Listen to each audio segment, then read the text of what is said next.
নমস্কাৰ। আজি মই যিজন পেচেণ্টক ট্ৰিটমেণ্ট কৰি আছোঁ, এই পেচেণ্টজনৰ প্ৰব্লেম হৈছে কঁকালৰ বিষ। তেওঁ প্ৰায় 5 মাহমানৰ আগত পৰা কঁকালৰ বিষ আৰম্ভ হৈছে। তো কঁকালৰ বিষত তেওঁ এদিন MRI কৰিছে আৰু MRI কৰি কেনে গম পাইছে যে তেওঁ L4 আৰু L5ত নাৰ্ভ চাপা খাই আছে আৰু সেই নাৰ্ভ চেপা খাই থকাৰ ফলত তেওঁৰ কঁকালৰ পৰা তলৰ অংশ মানে সোঁ ছাইডটো জ্বলা পোৰা আৰম্ভ কৰিছে, বিষ অনুভৱ হৈছে।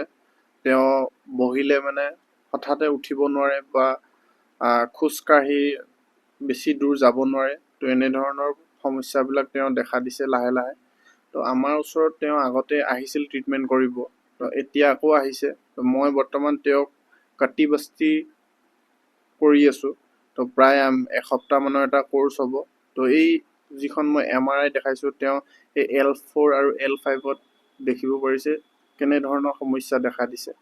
তো সেইটো হেতুকে যদি আপোনালোকৰো এনেকুৱা কঁকালৰ বিষৰ সমস্যাত ভুগি আছে বা অলপ কঁকালৰ বিষ হৈ আছে, তেনেহ'লে সোনকালে গৈ ডক্তৰৰ পৰা চিকিৎসা কৰক আৰু পাৰিলে আপোনালোকে আয়ুৰ্বেদ বা নেচাৰোপেথি চিকিৎসা কৰি কেনে ভাল কৰিবৰ কাৰণে চেষ্টা কৰিব। যিহেতু এইবিলাক মেডিচিন খোৱাৰ পিছত কি হয়, অলপ টাইমৰ কাৰণে বিষটো কমাই ৰাখে, কিন্তু আকৌ পিছত লাহে লাহে হয়। সেইকাৰণে আপোনালোকে নেচাৰেলি ট্ৰিটমেণ্ট কৰি